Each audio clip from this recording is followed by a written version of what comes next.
Assalamualaikum warahmatullahi wabarakatuh. Berjumpa kembali bersama saya Saifuddin Jailani, founder portal Keluarga Negaraan. Video ini merupakan lanjutan atau episode 2 dari materi bab wawasan Nusantara dalam konteks NKRI.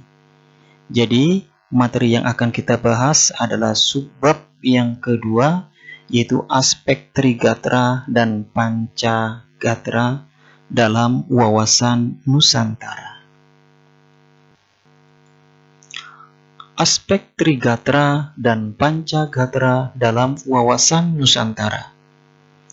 Konsep wawasan Nusantara merupakan suatu konsep di dalam cara pandang dan pengaturan yang mencakup segenap kehidupan bangsa, yang dinamakan Astragatra, yaitu meliputi aspek Trigatra dan Pancagatra. Apa itu aspek Trigatra dan Pancagatra? Mari kita ikuti ulasan sebagai berikut. Yang pertama adalah aspek Trigatra. Aspek Trigatra itu terdiri dari 3 aspek, yaitu yang pertama adalah letak dan bentuk geografis. Yang kedua adalah keadaan dan kemampuan penduduk. Yang ketiga adalah keadaan dan kekayaan alam. Baik, kita akan bahas satu persatu aspek-aspek ini. Yang pertama adalah letak dan bentuk geografis. Jika kita melihat letak geografis wilayah Indonesia dalam peta dunia, maka akan nampak jelas bahwa wilayah negara tersebut merupakan suatu kepulauan yang menurut wujud ke dalam terdiri dari daerah air dengan ribuan pulau-pulau di dalamnya. Dalam bahasa asing bisa disebut sebagai suatu archipelago Kevlar. Kepulauan itu merupakan suatu archipelago yang terletak antara benua Asia di sebelah utara dan benua Australia di sebelah selatan, serta Samudra Indonesia di sebelah barat dan Samudra Pasifik di sebelah timur. Letak geografis antara 2 benua dan 2 samudra yang penting itu, maka dikatakan bahwa Indonesia mempunyai suatu kedudukan geografis di tengah-tengah jalan lalu lintas silang dunia. Karena kedudukannya yang strategis itu, maka dipandang dari 3 segi kesejahteraan di bidang politik, ekonomi, dan sosial budaya, Indonesia telah banyak mengalami pertemuan dengan pengaruh pihak asing atau alkulturasi. Secara astronomis, letak wilayah Indonesia itu berada di 6 lintang utara, 11 lintang selatan, 95 bujur timur, dan 141 bujur timur. Nah, dengan melalui garis khatulistiwa yang di tengah-tengahnya secara astrologis ini terbentang garis ekuator, sehingga Indonesia mempunyai 2 musim, yaitu musim hujan dan musim kemarau. Yang kedua adalah keadaan dan kemampuan penduduk. Penduduk adalah sekelompok manusia yang mendalami suatu tempat atau wilayah. Adapun faktor-faktor yang mendukung pengaruh ketatanan nasional atau sebagai berikut. Faktor yang mempengaruhi jumlah penduduk. Faktor yang mempengaruhi jumlah penduduk itu ada 4. Yang pertama adalah kelahiran. Yang kedua adalah kematian. Yang ketiga adalah pendatang. Dan yang keempat adalah meninggalkan wilayah atau migrasi.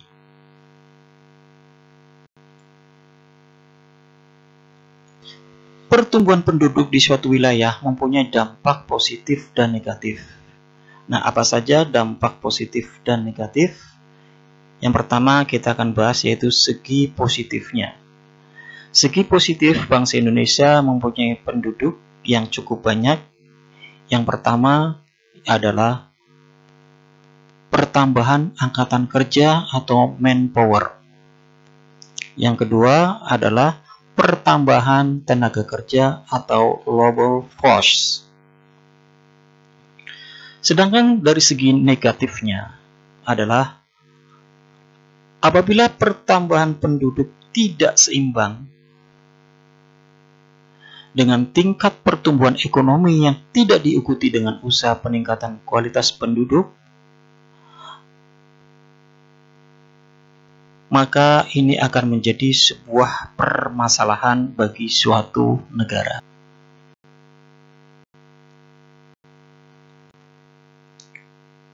Yang B adalah faktor yang mempengaruhi komposisi penduduk. Komposisi adalah susunan penduduk menurut umur, kelamin, agama, suku bangsa, tingkat pendidikan, dan sebagainya. Susunan penduduk umumnya dipengaruhi oleh yang pertama adalah fertilitas atau kelahiran. Kedua adalah mortalitas, kematian. Yang ketiga adalah migrasi atau perpindahan. Dari ketiganya, faktor fertilitas sangat berpengaruh besar terhadap umur dan jenis penduduk, golongan muda yang dapat menimbulkan persoalan penyediaan fasilitas pendidikan. Selanjutnya, yang ketiga adalah faktor yang mempengaruhi distribusi penduduk. Distribusi penduduk yang ideal adalah distribusi yang dapat memenuhi persyaratan kesejahteraan dan keamanan, yaitu penyebaran penduduk yang merata. Oleh karena itu, pemerintah perlu memberikan kebijakan ataupun memberikan semacam aturan yang mengatur penyebaran penduduk. Contoh kebijakan pemerintah yang dapat membuat penyebaran penduduk adalah yang pertama, transmigrasi.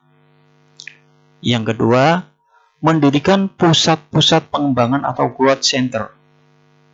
Dan yang ketiga adalah memberikan ataupun mendirikan pusat-pusat industri.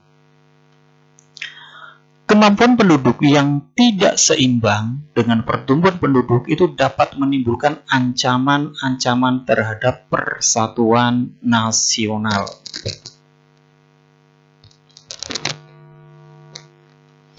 Selanjutnya, yang ketiga adalah keadaan dan kekayaan alam. Kekayaan sumber-sumber akan sebenarnya terdapat di atmosfer, di permukaan bumi, di laut, di perairan, dan di dalam bumi. Sumber-sumber alam sesungguhnya mempunyai arti yang sangat luas, di mana Indonesia terkenal sebagai negara yang mempunyai sumber-sumber alam yang berlimpah ruah. Sebagai gambaran, sumber-sumber alam yang Indonesia miliki, yang pertama adalah sumber-sumber pelikan atau mineral, yang kedua sumber-sumber nabati atau flora, dan sumber-sumber hewani atau fauna. Sedangkan bentuk sumber daya itu dibagi menjadi dua, yaitu yang pertama adalah sumber alam yang dapat diperbarui. Yang kedua adalah sumber alam yang tidak dapat diperbaharui. Dalam mengelola sumber daya alam, tentunya ada prinsip-prinsip ataupun ada yang namanya asas-asas pengelolaan atau pemanfaatan sumber daya alam. Selanjutnya, di dalam mengelola sumber daya alam atau pemanfaatkan sumber daya alam, itu ada prinsip-prinsip atau asas-asas pemanfaatan sumber daya alam yang harus dipatuhi. Prinsip-prinsip tersebut antara lain yang pertama adalah asas maksimal. Asas maksimal artinya sumber daya alam yang dikelola atau dimanfaatkan harus benar-benar menciptakan kemakmuran dan kesejahteraan rakyat. Asas yang kedua adalah asas lestari. Artinya pengelolaan sumber daya alam tidak boleh menimbulkan kerusakan lingkungan dan menjaga keseimbangan alam. Asas yang ketiga adalah asas berdaya saing. Artinya bahwa hasil-hasil sumber daya alam harus bisa bersaing dengan sumber daya alam dari negara lain.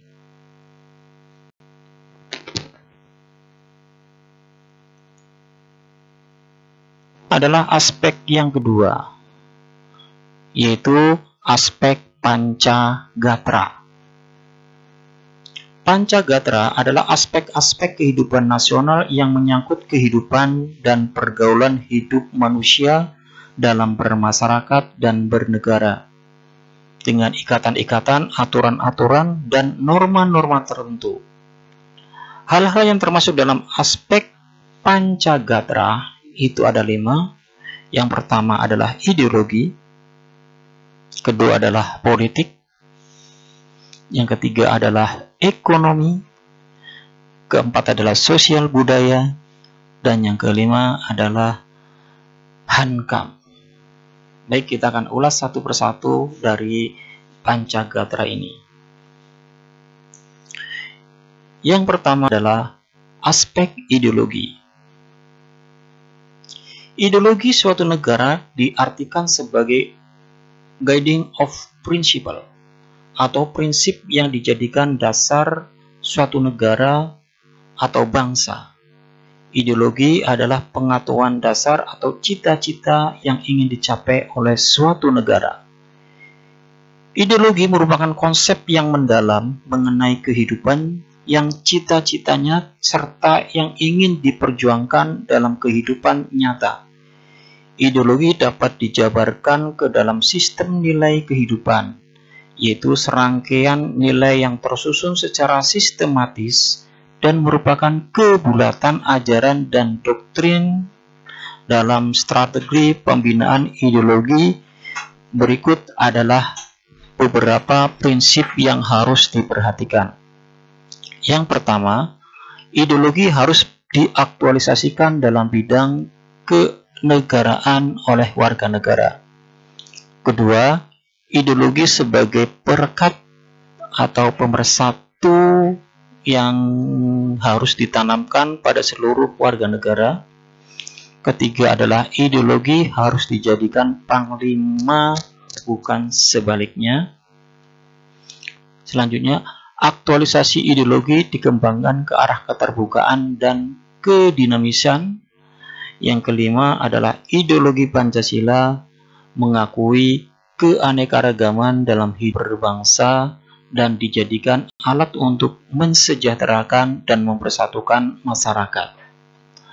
Dan keenam, mensosialisasikan Pancasila sebagai ideologi humanis, religius, demokratis, nasionalis, dan berkeadilan.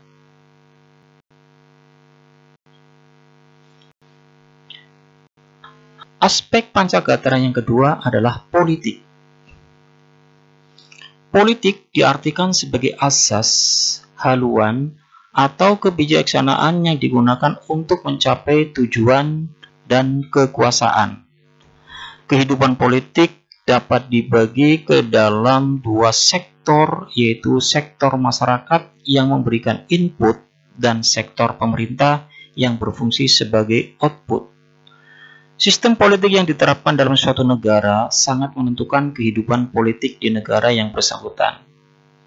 Sehingga politik ini adalah merupakan upaya bangsa Indonesia untuk meningkatkan ketahanan di bidang politik, adalah upaya mencari keseimbangan dan keserasian antara keluaran dan masukan berdasarkan Pancasila yang merupakan pencerminan dari demokrasi Pancasila. Aspek yang ketiga ini adalah ekonomi. Kegiatan ekonomi adalah seluruh kegiatan pemerintah dan masyarakat dalam mengelola faktor produksi dan distribusi barang dan jasa untuk kesejahteraan rakyat. Upaya peningkatan ketahanan ekonomi adalah upaya meningkatkan kapasitas produksi dan kelancaran barang dan jasa mencari atau secara merata ke seluruh wilayah negara. Upaya untuk menciptakan ketahanan ekonomi adalah melalui sistem ekonomi yang diarahkan untuk kemakmuran rakyat. Ekonomi kerakyatan harus menghindarkan free fight liberalism, etatisme, dan tidak mau dibenarkan adanya sebuah monopoli. Nah, bagaimana ekonomi di Indonesia? Ekonomi di Indonesia, seluruh ekonomi dimantapkan secara seimbang dan selaras antar sektor. Pembangunan ekonomi dilaksanakan bersama atas dasar kekeluargaan. Pemerataan pembangunan adalah dan hasil-hasilnya harus dilaksanakan secara selaras dan seimbang antar wilayah dan antar sektor. Kemampuan bersaing harus ditumbuhkan dalam meningkatkan kemandirian ekonomi. Ketahanan di bidang ekonomi dapat ditingkatkan melalui pembangunan nasional yang berhasil. Namun tidak dapat dilupakan faktor-faktor non-teknis yang dapat mempengaruhi karena saling terkait dan berhubungan. Aspek Pancagatara yang keempat adalah sosial budaya.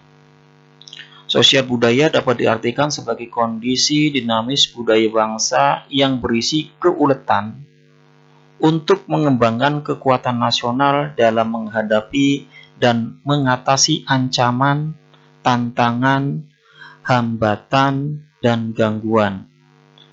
Dapat yang datang dari luar ataupun yang datang dari dalam.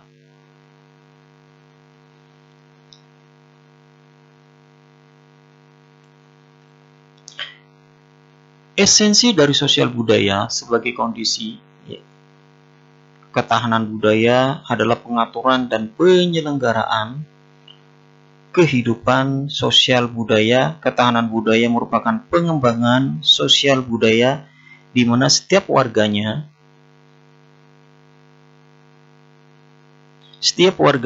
adalah merupakan budaya, pengembangan sosial budaya di mana setiap warga masyarakat dapat mengembangkan kemampuan pribadi dengan segenap potensi berdasarkan nilai-nilai Pancasila. Aspek yang kelima adalah Hankam. Pertahanan dan keamanan diartikan sebagai kondisi dinamika dalam kehidupan. Pertahanan dan keamanan bangsa Indonesia yang berisi keuletan dan ketangguhan yang mengandung kemampuan mengembangkan kekuatan nasional dalam menghadapi dan mengatasi ancaman, tantangan, hambatan, dan gangguan yang membahayakan identitas, integritas, dan kelangsungan hidup bangsa berdasarkan Pancasila dan Undang-Undang Dasar 45. Keamanan adalah ketangguhan suatu bangsa dan upaya bela negara, di mana seluruh ideologi, politik, sosial, budaya, dan hankam disusun, dikerahkan secara terpimpin, terintegrasi, terorganisasi untuk menjamin terselenggaranya sistem pertahanan keamanan nasional.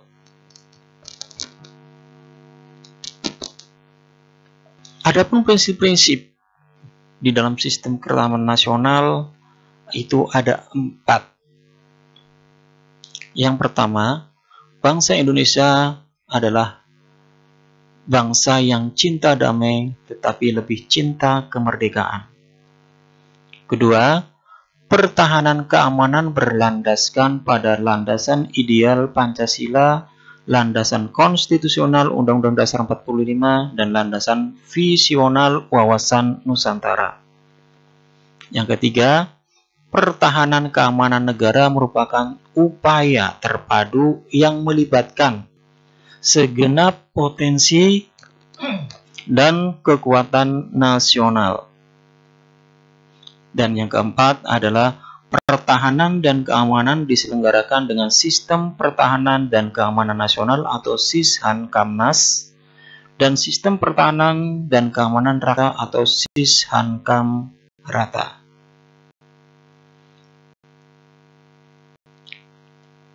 Bagaimana hubungan antar gatra, yaitu gatra, trigatra, dan pancagatra? Hubungan antara pancagatra dan trigatra adalah yang pertama, gatra geografis.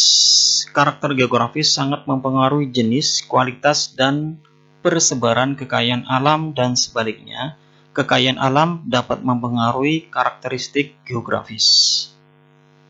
Kedua, antara gatra geografi dan gatra kependudukan, bentuk-bentuk kehidupan dan kehidupan serta persebaran penduduk sangat erat kaitannya dengan karakter geografi dan sebaliknya. Karakter geografi mempengaruhi kehidupan dari penduduknya. Yang ketiga, antara gatra kependudukan dan gatra kekayaan alam. Kehidupan dan penghidupan penduduk dipengaruhi oleh jenis, kualitas, kuantitas, dan persebaran kekayaan alam. Demikian pula sebaliknya, jenis, kualitas, kuantitas, dan persebaran kekayaan alam dipengaruhi oleh faktor-faktor kependudukan, khususnya kekayaan alam yang dapat diperbaharui. Yang terakhir, hubungan antar gatra dalam pancagatra. Setiap gatra dalam pancagatra memberikan kontribusi tertentu pada gatra-gatra lain, dan sebaliknya setiap gatra menerima kontribusi dari gatra-gatra lain secara terintegrasi. Nah, demikianlah materi wawasan Nusantara dalam konteks NKRI. Besar harapan kami video ini dapat membantu kalian dalam belajar PKN. Sampai jumpa di video selanjutnya. Akhir kata, wassalamualaikum warahmatullahi wabarakatuh. Salam Pancasila.